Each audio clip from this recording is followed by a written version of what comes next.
Bienvenida a Sabrina. Ella es que está ahí en la cámara, egresada de Aula 21. Nos va a comentar cómo fue, nos va a comentar un poco cuándo egresó, cómo fue su paso por aula y después vamos a hacer énfasis fundamentalmente en su trabajo. Ella es trabajadora del ex-ESMA, del Espacio para la Memoria.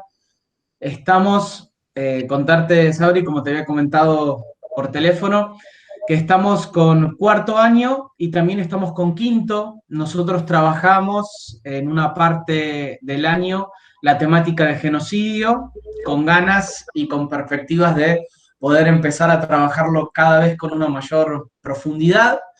Y ojalá cuando todo este virus termine y este encierro termine, podamos ir a visitarte allá in situ. Los y las chicas de cuarto tienen una serie de preguntas también, estuvieron elaborando para realizar. Y de quinto, por supuesto, quienes quieran anotar preguntas y etcétera, háganlo para después. A los chicos de cuarto les pido que también tomen apuntes porque vamos a hacer un trabajo sobre que vamos interrelacionando los temas que estamos viendo. Eh, Así que yo te doy la palabra. Eh, Gracias por estar. No, por favor, gracias por la invitación. Es lindo volver, hubiera sido lindo ir. A ver cómo Bueno, el no va a edificio. faltar oportunidad. Eso estaría lindo también. Además de que vengan a visitar cuando todo vuelva, si vuelve cierta normalidad en algún momento, también los voy a visitar. Eso sería muy lindo. Bueno, buen día a todos. ¿Cómo están? Cuando haya una pregunta, sea, o dicen por ahí o anotan en el chat y ojalá las pueda responder, pero está bueno que vayamos conversando también. Lo que dijimos es, nada, un poquito, sé que tienen algunas reuniones con exalumnos y sus carreras y trayectorias y demás, así que está bueno empezar por ahí. Y desde mi laburo entrar un poquito también a contenidos que están o van a ver. Pero es raro hablar en un Zoom, así que cuando quieran participar, preguntar, decir, comentar, háganlo, por favor. Bueno, yo soy Sabrina Sojki. Hace poquito nomás egresé de aula en el 99. No habían nacido, ¿no? ¿O sí? Yo sí.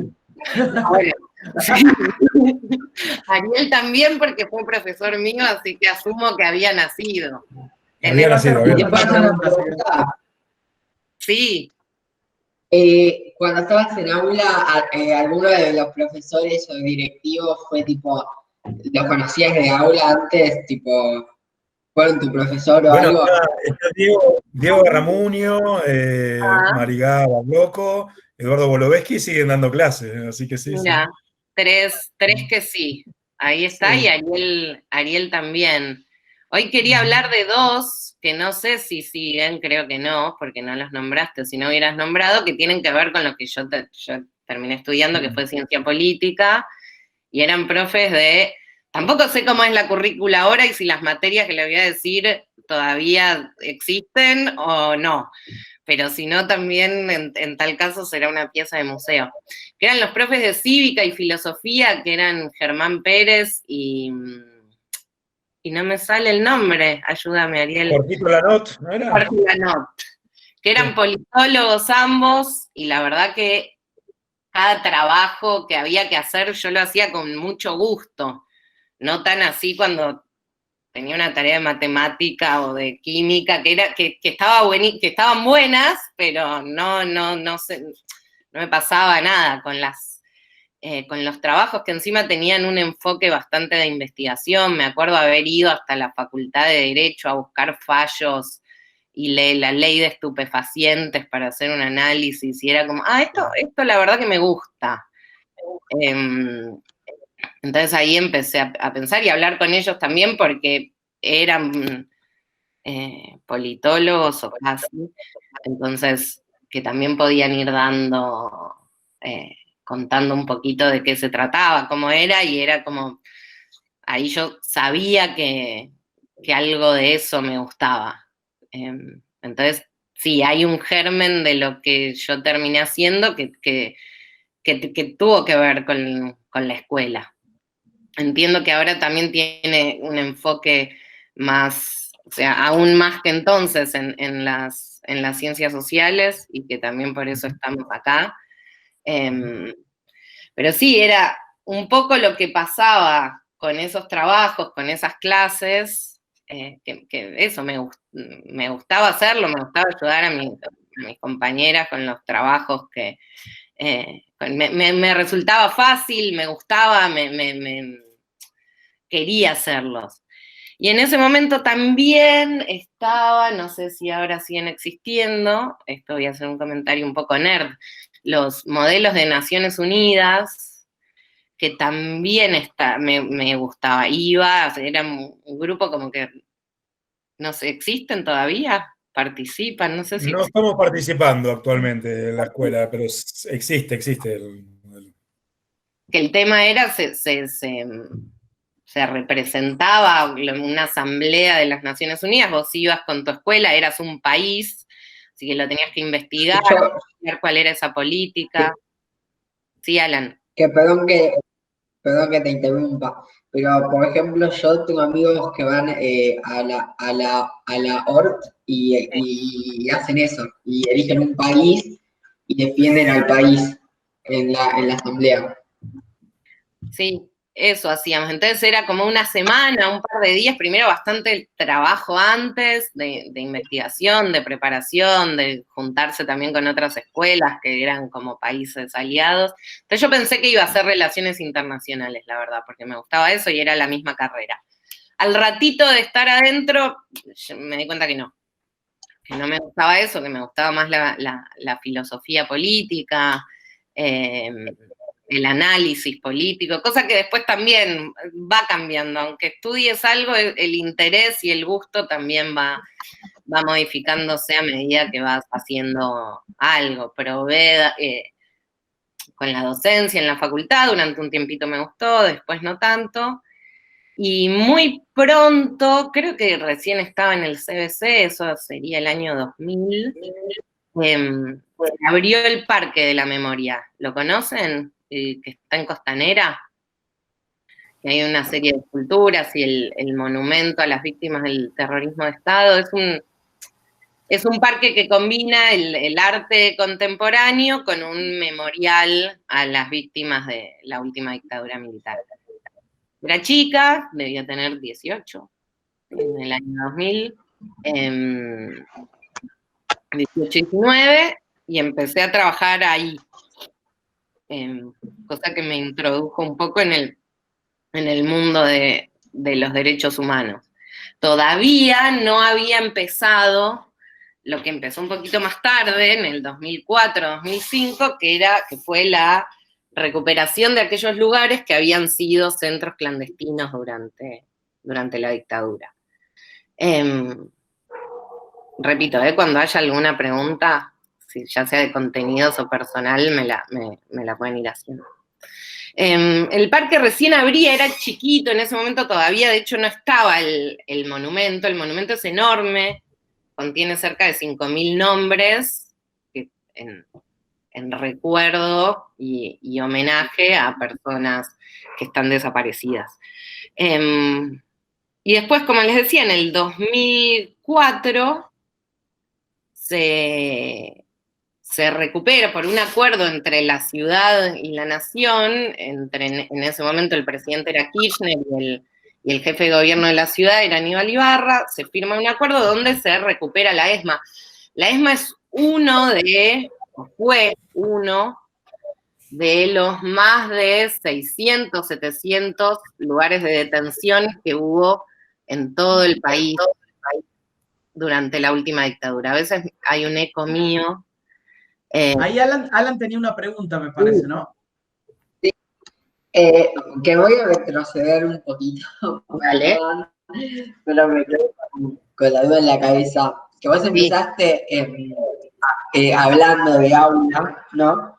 Y nada, tipo, ¿qué es lo que más te gustó de aula? ¿Por qué lo elegiste? Y esas cosas, si podés como contar un poco como si te gustó, qué es lo que más te acordás de aula, qué es lo que más te enseñaron. Bueno, no sé. No, la verdad que es una re linda pregunta. De hecho, me lleva como a un lugar re sensible, pues la verdad que la pasé muy bien. Todavía tengo amigas que son mis hermanas, que eran mis compañeros en aula. ¿Por qué lo elegí? Había como un grupo de escuelas un poco por de dónde una viene, la familia, el barrio, la tradición familiar, lo que iban a hacer mis amigas o gente que yo quería del paso de la primaria al secundario, que se reducía a un par de escuelas. Mi hermano mayor iba a la Hort y a mí no me gustaba, yo sentía que no iba a ser para mí en ese momento. Un poco también porque por ahí no me convocaba tanto la parte religiosa, o porque eran un montón de horas, o porque, no sé, yo tenía por ahí un poquito otro perfil. Algunas amigas mías del primario y de otro lado sabía que iban a ir a aula, conocía gente un poquito más grande que iba y lo que sabía de aula me atraía. Y lo cierto es que eso, primero la pasé muy bien, el aprendizaje más allá de las materias era algo lindo de transitar, como una cosa muy cercana y que también era parte del aprendizaje como algo que también estaba lo sensible, la cercanía con los docentes, con los directivos, como poder conversar las cosas, hacer todas las preguntas que quisieras, que supieran quién sos, lo que te gusta, lo que no, quiénes son tus amigos, por qué, cómo, como una cosa de bastante cercanía. Bueno, de hecho, acá estoy. O sea, el encuentro creo que Ariel fue con algún grupo con el que estaba trabajando hace muchos años a la ESMA, nos reconocimos, supimos quiénes éramos y él tiene en mente como el mapa de exalumnos o de algunos al menos. Y como eso, esa cercanía y el que todos sepamos quiénes somos, era algo muy, eso, como sensible y lindo del tránsito por aula. Ahí veo que están diciendo de aprovechar y hacer las preguntas con respecto a aulas, si tienen alguna... Sí, que hay algunos compañeros, compañeras que tenían algunas preguntas específicas sobre aula antes, por ahí de lo específico de la ESMA, del EXESMA. La prehistoria de aula. ¿Quieren aprovechar y hacen las preguntas sobre aula? ¿Sobre Cuando la era en escuela? blanco y negro. Bueno, hola. Nada, como dijo Juanpi, hicimos una serie de preguntas y algunas son con respecto a tu trayectoria en aula y un poco también sobre el tema.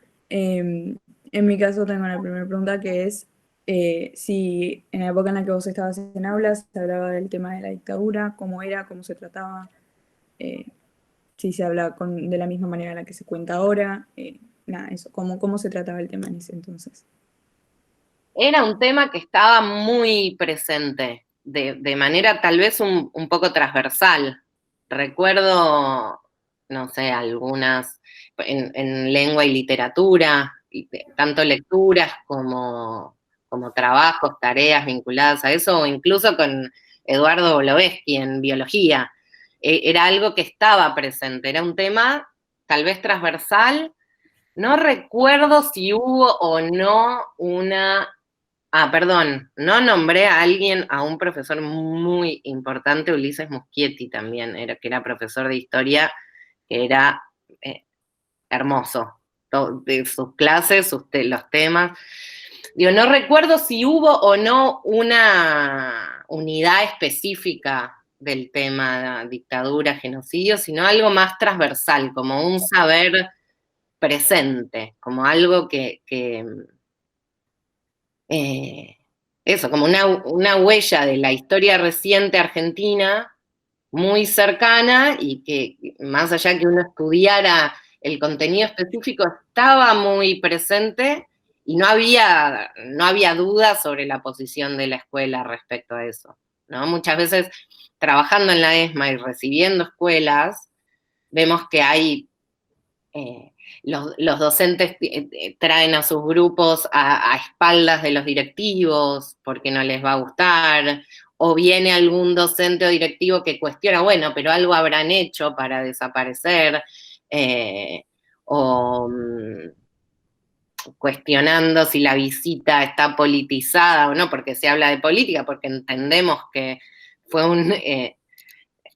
no es que fueron un par de señores malos que se levantaron de mal humor y salieron a matar, sino que fue una política destinada a desaparecer a un grupo determinado para implementar determinada política. Digo, esas cosas que uno ve que suceden en otras escuelas, al recibirlas y tratar estos temas, Aula no lo tenía, estaba claro el posicionamiento respecto a lo que había sucedido y se entendía esa transversalidad en las materias y el análisis, además un impulso también a pensar eso. No una bajada de línea, sino digo, un empuje a poder pensar lo que había pasado. Bien, buenísimo. Gracias. ¿Tienen alguna otra pregunta específica sobre Hola, el perdón. tema? Sí, Me acabo de conectar. Santino. Me tomó un tiempo encontrar. Poné la cámara, Santino, si te vemos la cámara, la cara. Me Ahí tomó está. un tiempo encontrar el link, perdón. ¿Alguna pregunta específica sobre esto o pasamos a que ella nos cuente específicamente ya sobre su accionar ahí en el espacio para la memoria? Okay. Yo tengo una pregunta que medio de las dos. No te escucho, Francesca. Que tengo una pregunta que medio combina las dos. Bien. Bueno, adelante. Que básicamente, ¿qué cosas que no te enseñaron en ningún lado, en todas estas instituciones, aprendiste cuando empezaste a trabajar en la ESMA?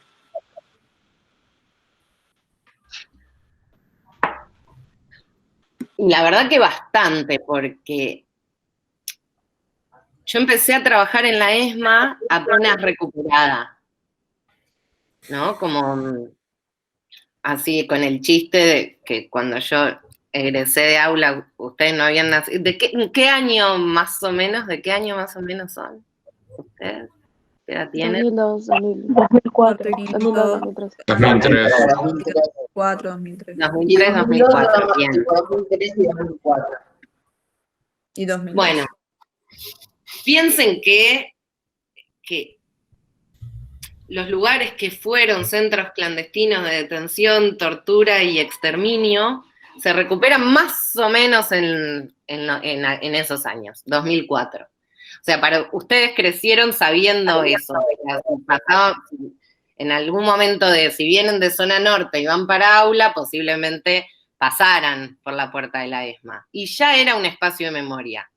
Yo toda mi vida pasé por esa puerta y era un lugar militar que yo sabía que había sido un lugar donde habían pasado cerca de 5.000 personas, la mayoría continúa desaparecida. Yo lo tenía ahí en el medio de la ciudad, yo antes jugaba al hockey en Obras, iba, era toda una zona que la tenía muy cerca y ese lugar era parte de mi ecosistema y siempre me daba un poco de miedo, un poco de oscuridad. toda la vida consciente de ustedes que pasaron por la puerta de ese lugar ya era un espacio para la memoria, promoción y defensa de los derechos humanos. Con lo cual, empezar a trabajar en un lugar así, como que recién abre sus puertas, hay un montón de cosas por aprender. Primero, ¿qué es lo que pasó en ese lugar? Piensen que también los juicios a los responsables de lo sucedido durante la dictadura, además de que había habido uno en el 84-85, recién vuelven en el 2006. O sea, el conocimiento de lo que había pasado ahí era totalmente parcial. Además de que los responsables, la Marina o las Fuerzas Armadas, nunca compartieron información relevante, digamos. Quiénes son los que pasaron por ahí, el destino de los cuerpos, el destino de los chicos apropiados. Saben que Abuelas de Plaza de Mayo está buscando cerca de 400 personas todavía que nacieron en cautiverio y fueron apropiadas.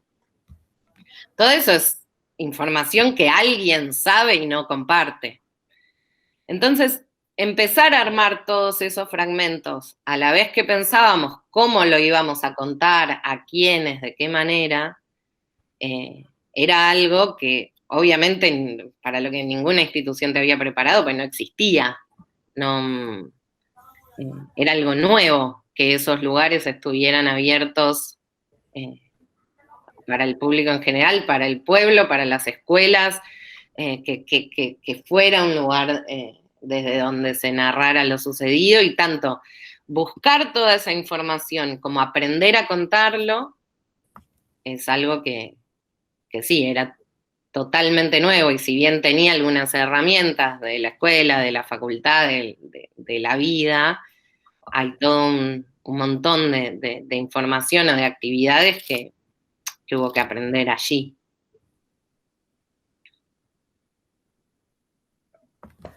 Buenísimo, muchas gracias.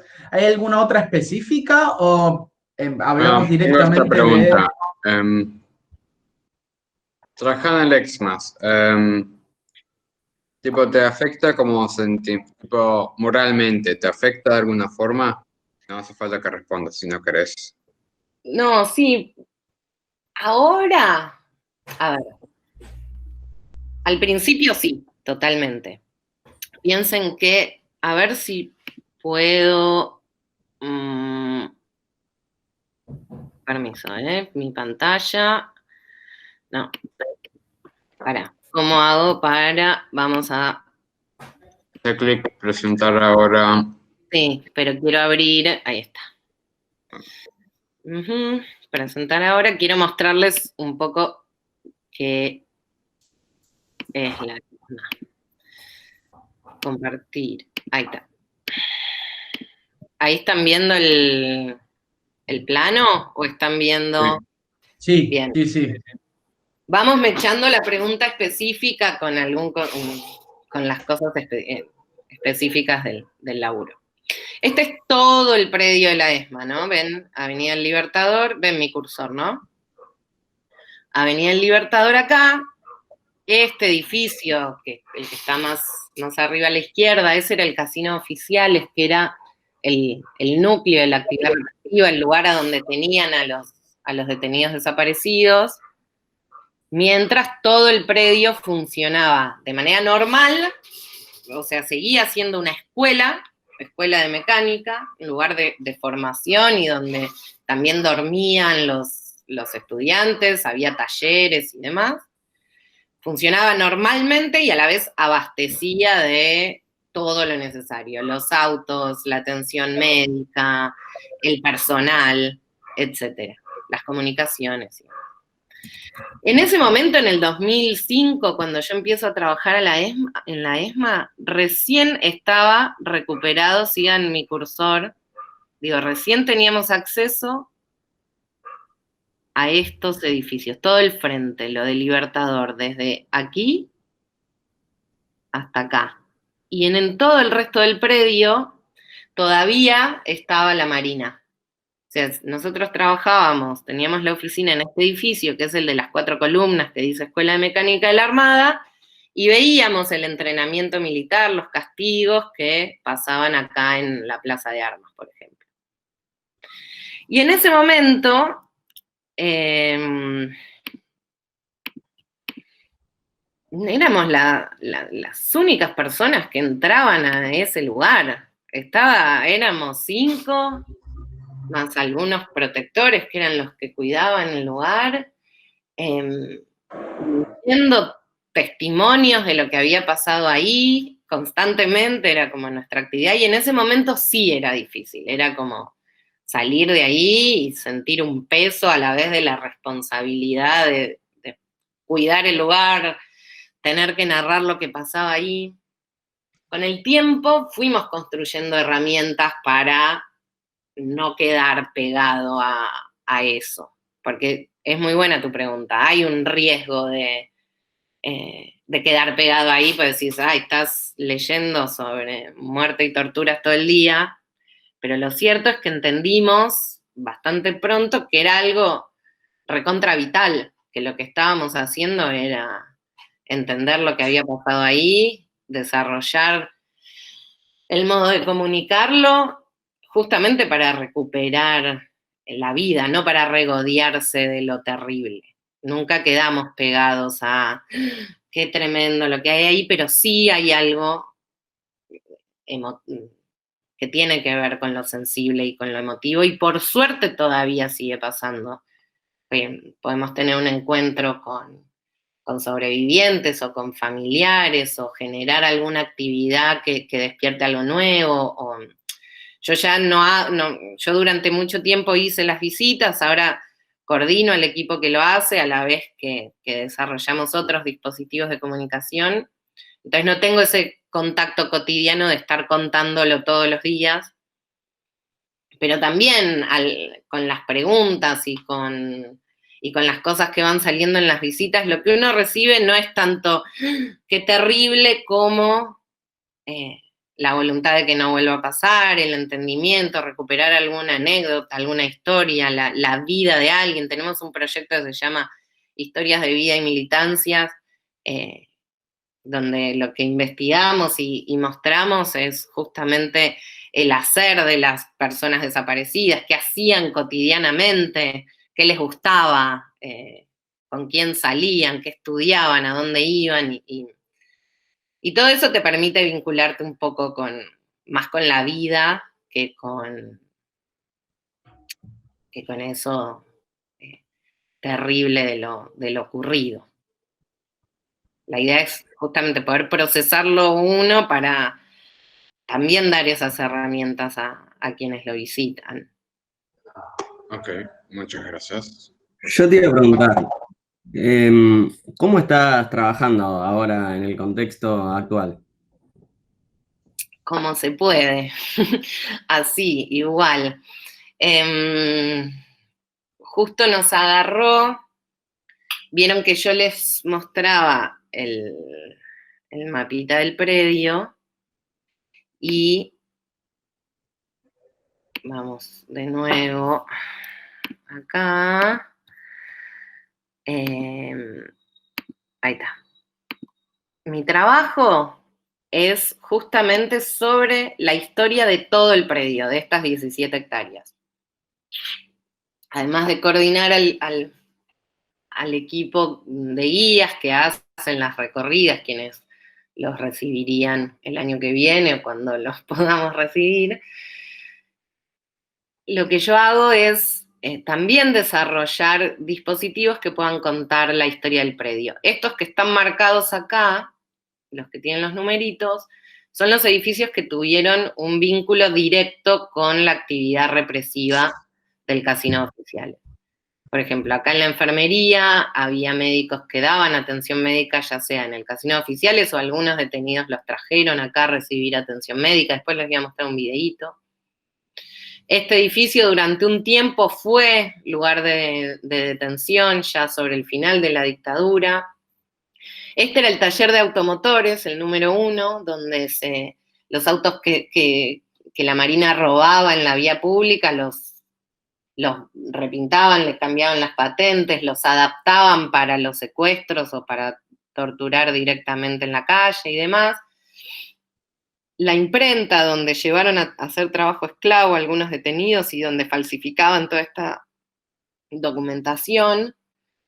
Y ahora el laburo que estaba principalmente haciendo es pensando una intervención museográfica, o sea, se está haciendo una obra, hay edificios que están en muy mal estado, una obra en este taller de automotores para abrirlo al público y que sea intervenido con eso. No diría un museo porque no ese es el fin, pero sí que haya información, puestas como un poco más metafóricas también sobre lo que pasaba allí, y que va a ser el primero de todos estos edificios que van a tener su puesta museográfica.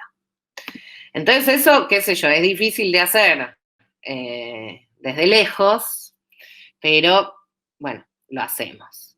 Entonces estamos haciendo eso, algunos encuentros, no les diría como este, pero con algunas universidades y demás, donde contamos algo de lo que se hace presencialmente, y estamos haciendo una serie de podcasts. Yo se los pasé a Juan Pablo, sí. Lo podemos poner acá, donde que pueden escuchar. Eso es algo de lo que estamos haciendo. Hay un audio. Vamos a hacer un trabajo con esos podcasts, así que están buenísimos. Ahora sale prontito uno nuevo de arte y memoria. Tengo una consulta recién. Vos decías que cuando ustedes llegan al predio, este grandote que se ve desde afuera, y seguía funcionando, digamos, la armada seguía funcionando. ¿Cómo fue esa interrelación? Porque yo recuerdo, en ese momento estaba iniciando estudios universitarios, viniendo acá a Buenos Aires, y que mediáticamente era muy fuerte, era por qué se lo entregan a los medios, a los organismos de derechos humanos, cuando ahí podría haber una escuela, cuando 10 años antes se había tratado de hacer un shopping, si mal no recuerdo, en el lugar, digamos. ¿Cómo fue esa relación? Porque yo no tenía ni idea que habían convivido, digamos. Bien, vamos, si querés hacemos un poquito de historia, así vamos mechando, en vez de hacer hasta acá hablamos de mí y después hablamos de esto, vamos mechando un poco la historia del lugar con la... Dale. El predio, estas 17 hectáreas, eran originalmente de la ciudad de Buenos Aires, en el modo administrativo que tenía la ciudad de Buenos Aires en el 24. En ese año, en 1924, se lo cede a la Marina para que instalen allí instituciones educativas. ¿Sí? Una cesión, te doy este terreno para que construyas escuela de mecánica. Bueno, de mecánica lo habrán decidido después. En el 28, en 1928, aparece la primera serie de edificios, o sea, que empieza a construir la Marina. Estoy viendo si tengo acá separada una foto para mostrarles cómo era la ESMA en aquel momento. No la tengo aquí, pero ya mismo. Y eventualmente, como la finalidad era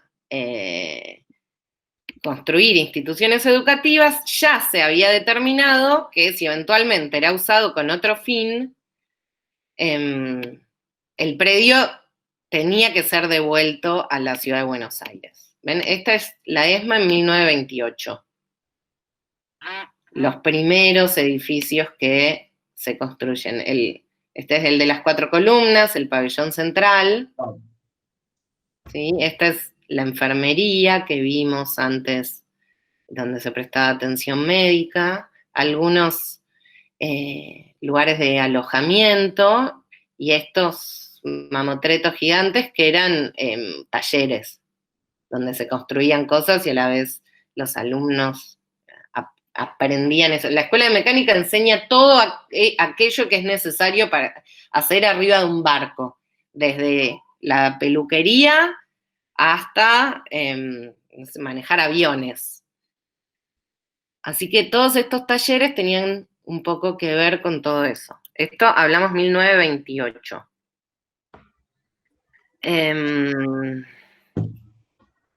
Bueno, se dijo que eventualmente tenía que, si era usado con otro fin, la ciudad iba a determinar cuál era el uso cuál iba a ser el uso de ese lugar. Funciona con normalidad hasta el 76. En el 76 no abandona nunca su función original. Piensen que pasaban, no sé, aproximadamente 3.000 personas por día ahí, estudiantes, los que hacían el servicio militar obligatorio, personal, oficiales, que son la jerarquía más alta de la Marina, suboficiales. Estaba lleno de gente que tenían misiones. Disculpa que te interrumpa, solo para hacer una aclaración a los chicos. O sea, lo que está diciendo Sabrina es, entienden que cuando comienza el golpe y cuando sigue el golpe, la función de escuela de mecánica sigue, valga la redundancia, funcionando. O sea, se solapa la función de campo de concentración en el contexto de terrorismo de Estado más la escuela. Digo, esto es interesante para pensarlo desde la sociología. Anótenlo en algún lado que después lo vamos a charlar. Gracias, discúlpame. No, por favor. No, y de hecho, el propio casino Oficiales, que era propiamente el centro clandestino, el núcleo de la actividad represiva, seguía siendo la casa de los oficiales, donde dormían, comían, tenían su lugar de esparcimiento, y en el sótano estaban las salas de tortura, y en el tercer piso, en el altillo, estaban los lugares de reclusión y de trabajo forzado de los detenidos. Entonces ahí, digo, en un lugar específico tenés esa doble función, que seguía cumpliendo todo el predio. O sea, a la enfermería llevaban detenidos a arreglarle los dientes, pero era el lugar de atención médica de las 3.000 personas que habitaban la ESMA, como escuela. Y eso fue así desde el 76 hasta el 83. Eso también es una particularidad de la ESMA. ¿Y por qué todos sabemos, o algo sabemos de la ESMA? Porque funcionó durante todo el periodo de la dictadura, pasó un montón de gente, y también hay tal vez una proporción un poquito mayor de sobrevivientes, porque montaron un sistema de trabajo esclavo que llamaban proceso de recuperación, entre comillas. Entonces hay sobrevivientes que vieron muchas cosas de lo que pasaban, que saben nombres, funcionamiento. De hecho, no sé, hay algunos que tuvieron que microfilmar, o sea, sacar fotos a los legajos de personas detenidas. Entonces, la calidad de información que se pudo sacar de la ESMA, hay un sobreviviente que se llevó fotos, que era el que lo hacían trabajar de sacar fotos, y se las llevó con fotos de los militares, a los que les hacían documentación falsa, y fotos de algunos detenidos desaparecidos también.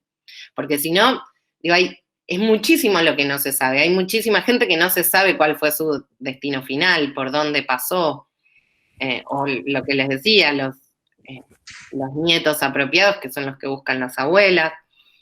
En la ESMA, no sé, había algunas detenidas que estaban presentes en los partos y que pueden saber la fecha, el nombre que les puso la madre, alguna particularidad, y que eso ayuda mucho en la búsqueda. Bueno, esto para hablar de la doble función durante todo el periodo. No es exactamente, no es que después, en el 2004, Kirchner dice, fue un centro clandestino, no funcionó como escuela, tiene que volver, sino que en el medio pasa otra cosa, que es que en el año 98, el presidente era Menem en ese momento, y lo que quiso hacer es demoler gran parte del predio y sus edificios para instalar lo que hubiera sido el Parque de la Unión Nacional. Piensen que en aquel momento era imposible juzgar a los responsables porque estaban vigentes las leyes de obediencia debida y punto final. ¿Saben lo que son? ¿Las vieron? ¿Las escucharon nombrar? En el último trabajo que tenían que hacer, quienes los hayan entregado, eso está. Bien. Entonces, bueno, en uno de los videos está. Genial. Saben entonces que no se podía hacer justicia. Pero en el video no dice Juanpi que el próximo presidente después, cuando volvió a la democracia, que si no me equivoco es Alfonsín, tira abajo esas leyes. Al revés, Alfonsín lo que hace es habilitar el juicio a las juntas militares, que es decir, claro, se juzga solo a los comandantes, no a toda la cadena de mando, digamos, no hasta el último responsable, se juzga eso, se pone una fecha límite para presentar denuncias, ese es el punto final, y se establece que de los comandantes para abajo todos obedecían órdenes. Entonces no podían ser juzgados porque era el cumplimiento de su deber. De ahí viene la palabra obediencia debida.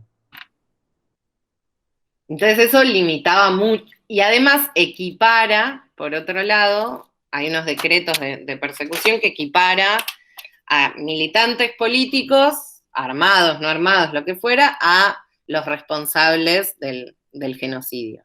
Entonces, si bien el juicio a las juntas no le restamos importancia, fue sumamente importante, no pasó en otros países de Latinoamérica que tuvieron dictaduras similares, fue un evento importante y fue el puntapié inicial para que, aunque sea años más tarde, Argentina pudiera hacer justicia, en aquel momento fue algo limitado. Y de hecho después Menem indultó a esos, a los que sí habían sido juzgados durante el juicio a las juntas, indultarlos, perdonarlos, estaban en la calle. O sea, si uno va a ver revistas de los 80, 90, por ahí, la revista Gente cubría las vacaciones de Astiz, que fue uno de los represores en la ESMA, por ejemplo. Fotos de Astiz en la playa en Mar del Plata. ¿Y qué hacía? Macera estaba libre, chicos, chicas, chiques, que digamos que era el máximo responsable de esa área. Estaban todos libres, ¿sí? Y algunos incluso con voluntad de volver a formar parte del sistema político de partidos en democracia. Había programas de tele que reunían un represor con un sobreviviente de un centro clandestino, como equiparando absolutamente a víctimas y victimarios, digamos, esos eran los niveles de impunidad. Y en ese contexto, en el 98, es cuando Menem quiere demoler los edificios que son prueba material en los juicios, que al día de hoy seguimos recibiendo gente que no supo dónde estaba, sabe que estuvo secuestrado, pero no conocía el destino, y que por ahí lo reconocen por una marca en el piso, o aparecen inscripciones, o se conocen cosas nuevas. Piensen que esto es un rompecabezas que hay que ir armando la información, porque los responsables no la han compartido. Entonces ahí, cuando aparece este decreto de demolición, lo que dice Juan Pablo, que se quiso construir un shopping, en realidad no es tan así, iba a ser un parque, pero ¿vieron el edificio que está justo enfrente, que se lo conoce como La Pajarera ahora? Es uno enorme que está justo enfrente de la ESMA. Su publicidad, la publicidad de venta de ese departamento, lo ponía enfrente de un parque y sí veía gente como paseando, comprando algo, jugando al golf o andando en bote. De ahí era. Digo, no para hacer cómplice a la gente de La Pajarera, pero era como un estado de la época, se podía decir eso. Podías vender un departamento como que estaba enfrente de un lugar de esparcimiento. Ahí los organismos de derechos humanos se hacen presentes en el lugar, ponen un recurso de amparo diciendo, no, este es el lugar que tienen en sus paredes huellas, señas, marcas, que es material probatorio en posibles futuros juicios. Entonces se da marcha atrás con ese decreto de demolición y comienzan unos primeros debates sobre qué hacer en ese lugar. La ciudad de Buenos Aires empieza a discutir, bueno, un museo, un espacio de memoria. Piensen que no existían, no era una referencia que había, no había lugares así.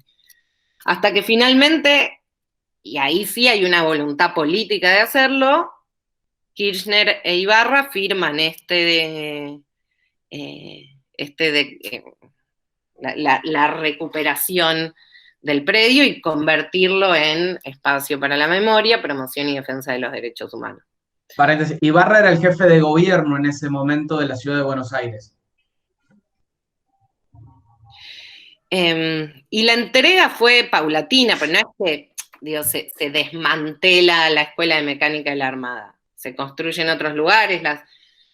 Había varias escuelas, el Liceo Naval, que es más civil, una escuela secundaria, que se había vuelto a mudar a la ESMA en realidad cuando empiezan los debates. La Escuela de Náutica, la Nacional Fluvial, digo, había varias instituciones ahí adentro que se fueron yendo a otros destinos. Entonces, la entrega fue siendo de fragmentos de edificios, ahí les mostré cuál había sido el primero, y había una valla blanca que se iba moviendo a medida que se iban entregando los edificios. Que eso terminó en el 2007, y ahí es cuando se abre finalmente al público. Hasta ese momento recibíamos solo a sobrevivientes, familiares, investigadores todavía, o sea, no podíamos invitar a las escuelas a que vinieran y estuviera esa convivencia.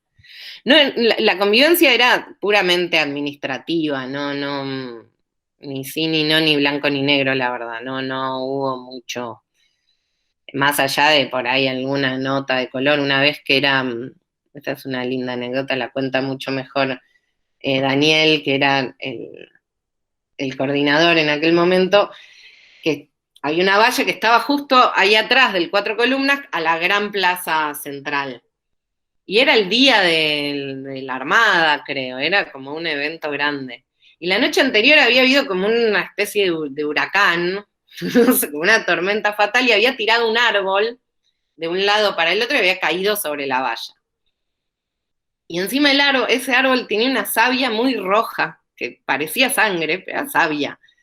Era sumamente poético, había caído de un lado para el otro, tirando la valla, con toda la formación militar del otro lado, y los civiles trabajadores de los derechos humanos del otro, como un encuentro con un otro que no había sido posible, con un árbol que parecía lleno de sangre en el medio. Claro. Pero después nada, más allá de esa curiosidad que les decía, si te subías a una tarimita dentro del 4 Columnas, veías del otro lado de la valla esta cosa que para nosotros también era muy extraña de entrenamiento militar. Pero después eso, un caño que se rompe, que pasaba de un lado para el otro, no mucho más que eso. Nos quedan 10 minutitos. No sé si vos querés hacer específico en algo más o que pregunten los chiques. No, me gusta esta dinámica de pregunta y poder ir metiendo alguito de la historia ahí. No sé si ustedes quieren... Por acá pregunta, mira, Pablo, ¿por qué decidiste trabajar en la ex-ESMA? Un poco el devenir de las cosas. Yo entré ahí a trabajar al Parque de la Memoria, que era un trabajo lindo, y a la vez que me permitía estudiar, porque era estar en el parque y recibir a la gente que iba y contarle la historia, y etc.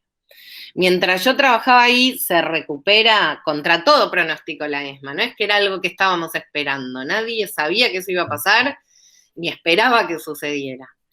Y cuando se abre, ahí dije, esto es fuertísimo, pero puede estar muy bueno, es histórico. Como sería de las primeras que entran a ese lugar a contar lo que pasó, y la verdad me parecía hermoso y atractivo, y una posibilidad que estaba buenísima. Buenísimo. Chiques, preguntas, comentarios. Ahí habían varias que Sí, habíamos pensado.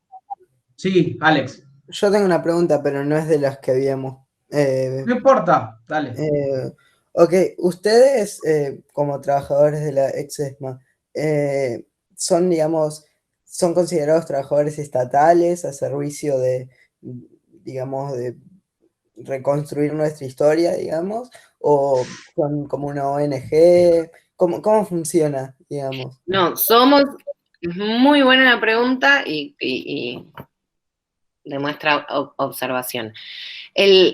La gestión de donde yo trabajo, que es el ente público Espacio para la Memoria, que es el que tiene el predio a su cargo, digo esto porque además hay otras instituciones adentro de la ESMA. Está la Secretaría de Derechos Humanos, está Canal El Encuentro, el Museo Malvinas, hay edificios que están bajo la gestión de los organismos de derechos humanos, madres de Plaza de Mayo, hijos, familiares, etc.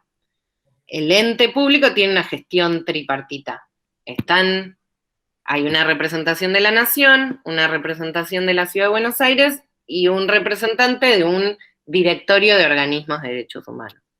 Entonces, somos trabajadores estatales, con alguna diferencia porque es un ente público no estatal, pero recibís, o sea, el sueldo lo paga la Nación, pero como hay una representación de los organismos, tiene una rareza, pero exactamente eso, somos trabajadores del Estado al servicio de la memoria y los derechos humanos, pero también hay una representación de los organismos, que son ONGs, que estamos en constante diálogo y en la construcción de las políticas son totalmente parte. Perfecto.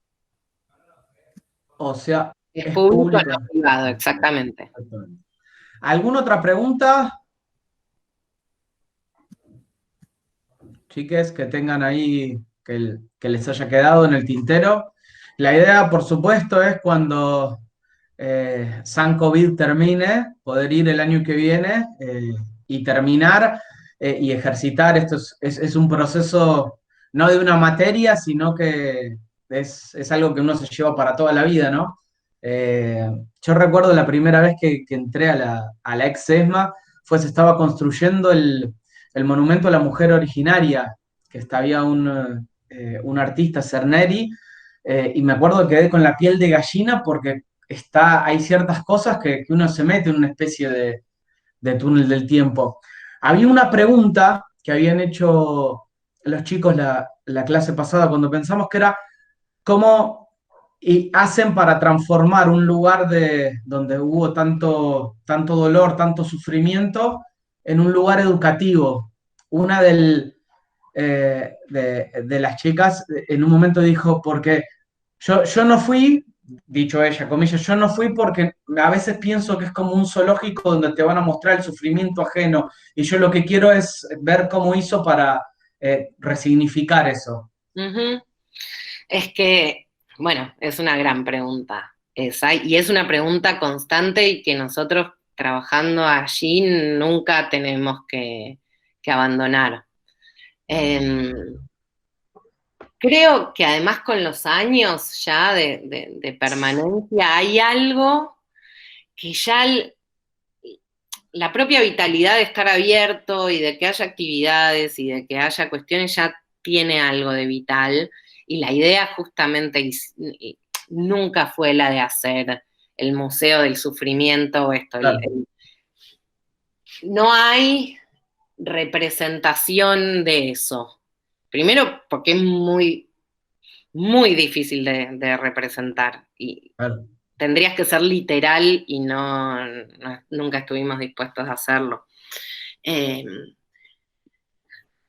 Y justamente se trata de ir haciendo las preguntas, tanto en el proceso de investigación y de construir ya sea las visitas guiadas o los dispositivos, hacerse las preguntas que básicamente sería, bueno, ¿cómo fue posible esto? ¿Qué buscaba? Tratar de entender el contexto en el que la dictadura fue posible.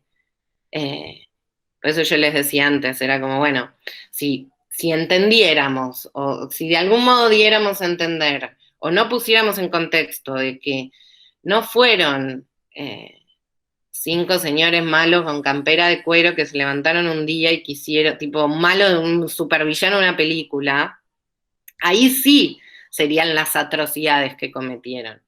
Si nosotros tratamos de entender un contexto más amplio de lo que estaba pasando en la Argentina, de lo que estaba pasando en la región, qué buscaba la dictadura, y por qué necesitó desaparecer 30.000 personas para implementar ese proyecto económico, político, social, Y uno entiende esa tortura como herramienta. A mí no me interesa narrar los modos de tortura. Ha pasado que en visitas pregunten cuáles son y yo hacer esta salvedad y que me dijeran, no, pero es importante saber cuáles eran los modos de tortura. Yo te lo estoy preguntando políticamente, que me descoloque y decir, ok, tenés razón, tampoco puedo evitar narrar algo del horror para tratar de contener eso.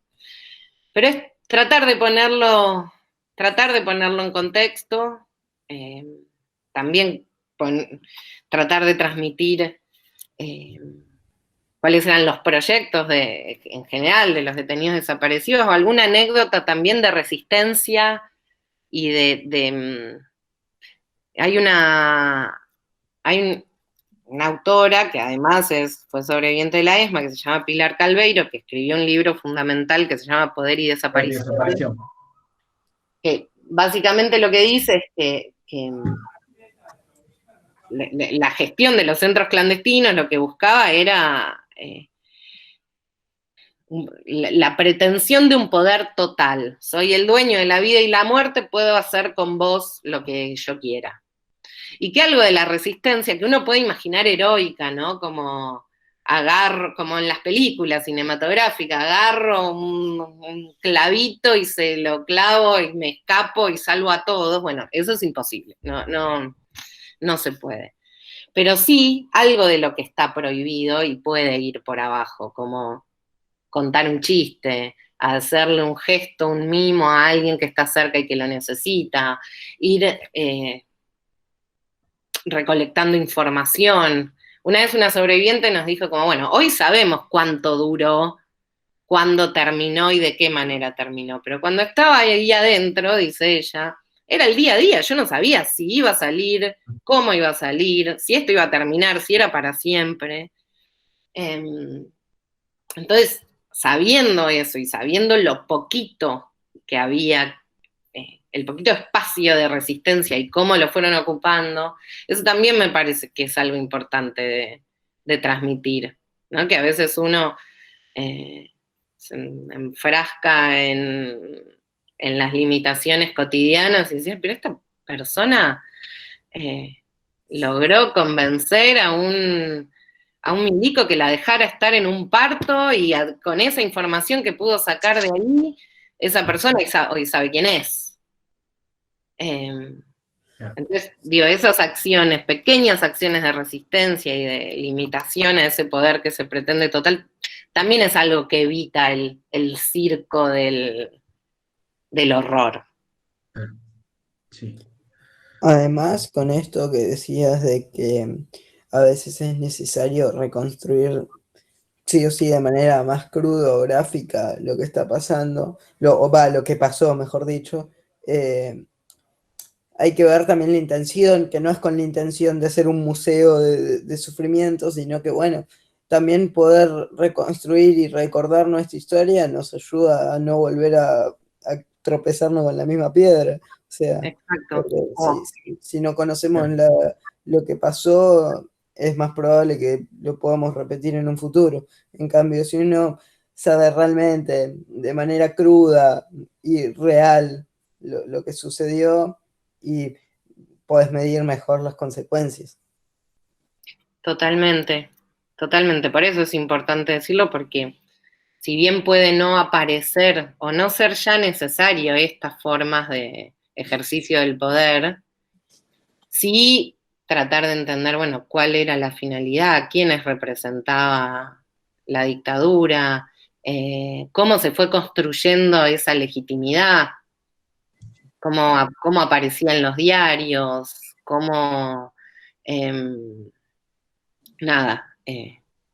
de esa manera también saber eso nos hace estar preparados como para detectar algunas cosas que puedan ser similares en los presentes que nos toca transcurrir. Sabrina. Sí. Perdón, soy Ariel.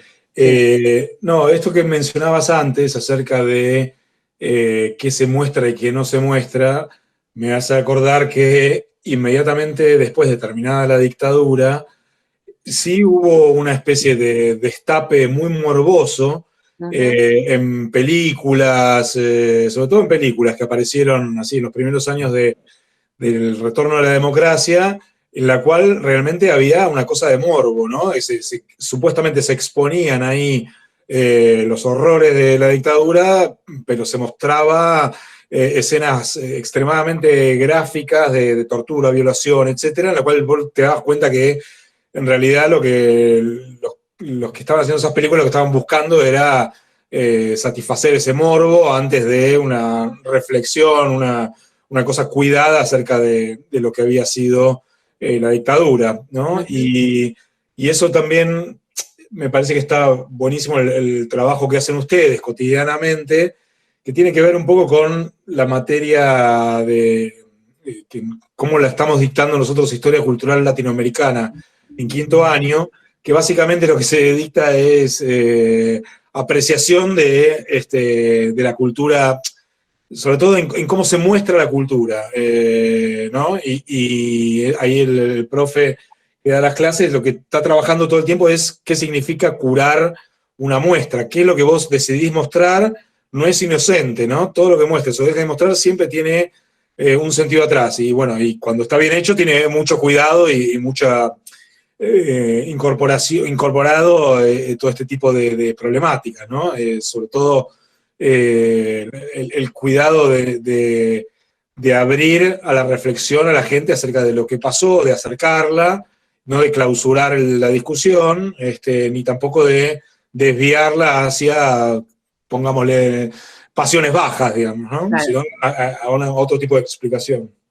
Sí, siempre dijimos, es que al principio, cuando entramos al principio, pensá que por ahí los sobrevivientes, que eran los que nos tenían que contar lo que había pasado ahí, venían muy quemados con esta cosa del show del horror y de que se hicieron muchos, esto que les contaba de cuando, creo que fue Grondona, que los cruzó Alfredo Bravo con Menéndez.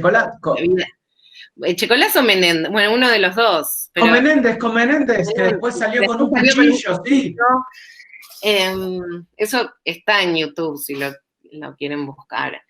Ese tipo de cosas se hacían, ¿no? Iba la gente a narrar los horrores, entonces se construían cosas que después fueron muy difíciles de desarmar, como La víctima inocente, películas como La noche de los lápices, por ejemplo.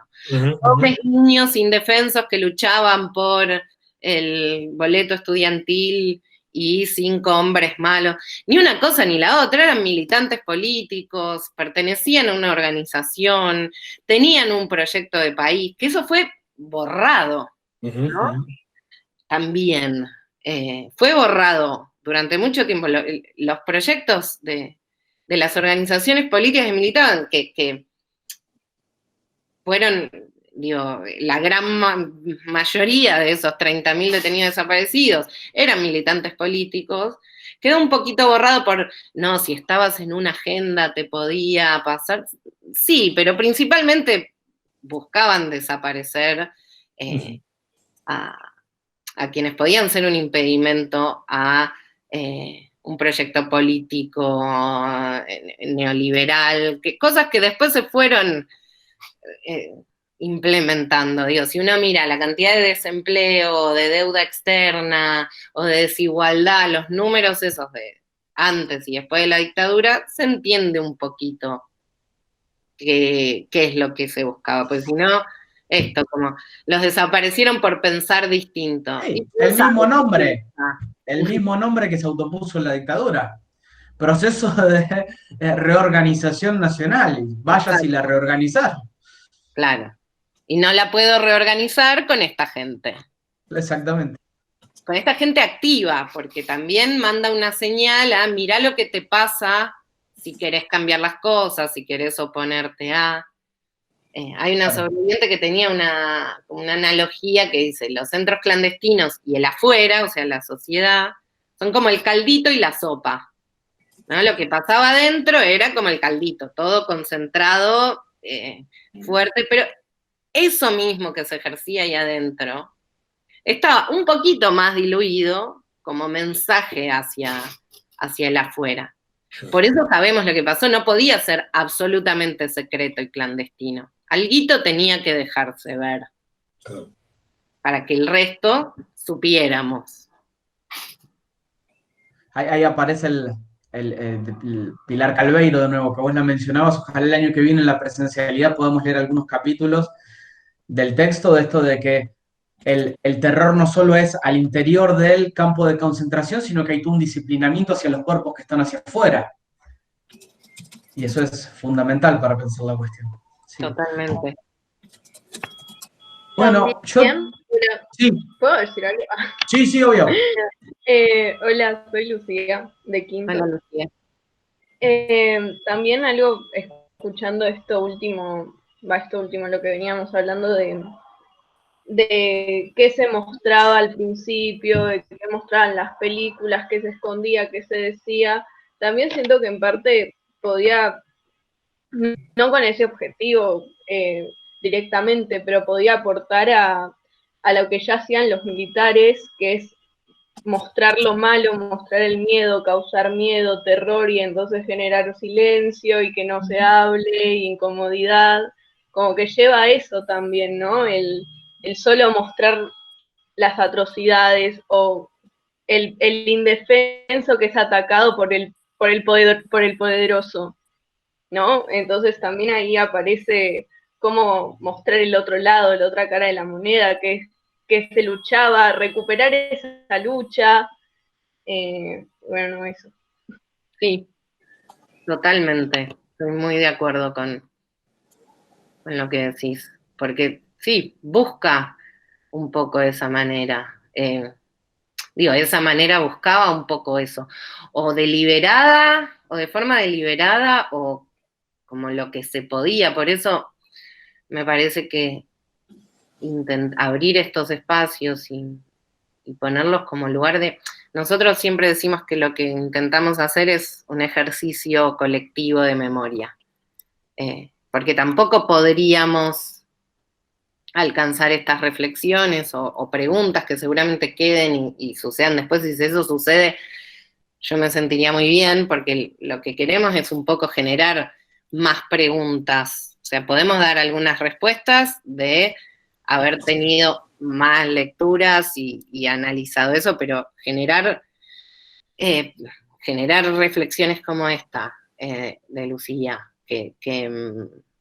eso, como, ¿qué sucede si te muestro el horror? ¿Qué logro mostrando horror? Bueno, me parece que eso es como un montón, y que estos lugares, de hecho esa es la finalidad, generar algunas preguntas que también funcionen un poquito como resguardo a aquellos poderes que eventualmente tengan una pretensión de totalidad. Se muestren como se muestren, porque posiblemente, bueno, obviamente hay violencia institucional, no un plan sistemático de desaparición forzada, pero digo, más allá de la violencia física, tratar de detectar estas cuestiones del poder y poder reflexionar sobre ellas es parte de lo que nos convoca y de lo que nos hace evitar el puro horror. Sabemos que el puro horror no puede generar demasiadas preguntas, porque te angustiás, llorás,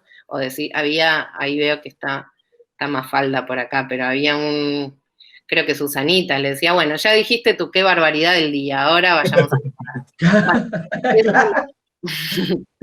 Como que vengan a decir, si ustedes después de esta charla van y les cuentan a sus amigos, a sus padres, no sé qué, no, sí, qué barbaridad lo que pasó ahí, y no logramos un poco lo que queríamos. Si podemos preguntarnos, reflexionar, recordar algo, generar un poquito de un picor que nos haga hacer ir a buscar un poquito más, bueno, ahí sí. Y eso puede ser doloroso, no, tampoco es que nosotros disfrazamos la realidad, decimos, bueno, no fue para tanto, no, tampoco, porque lo fue, es duro, es doloroso, pero tratamos de acompañar también en eso. Por eso cuando hacemos dispositivos que son más de autoguiado, como la audioguía o demás, tratamos de que tenga algo de ese acompañamiento también, porque si no, sí podría parecerse un poquito más a te cuento un horror y te dejo solo, sabes qué arreglar. Sí. Así que bueno, por nuestra parte agradecerte un montonazo, estuvo buenísimo, creo que nos quedaríamos varias horas más charlando. Ojalá el año que viene podamos ir, y si no será el otro, eso ya no depende de nosotros, pero apenas podamos y nos abran la tranquera, saldremos. Nos quedan un montón de preguntas, vamos a seguir trabajando esta temática, así que yo desde mi parte te mando un agradecimiento enorme y un aplauso en la virtualidad acá hacia vos. Y no sé si tienen algún que otro comentario breve para hacer.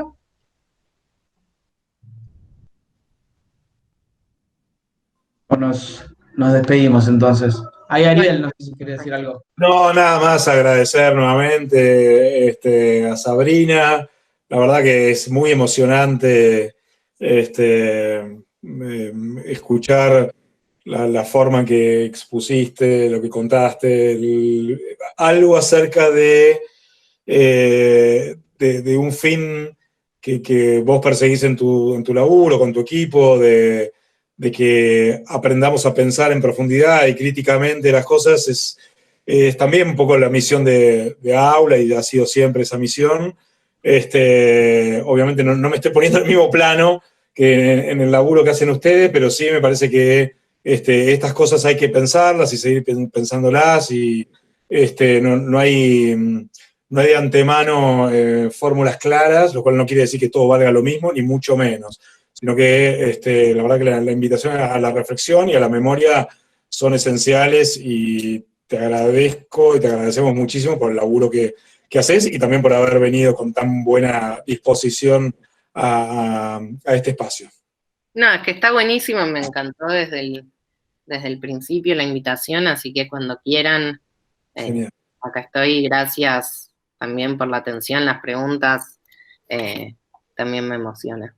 Bueno, genial. Gracias. Bárbaro.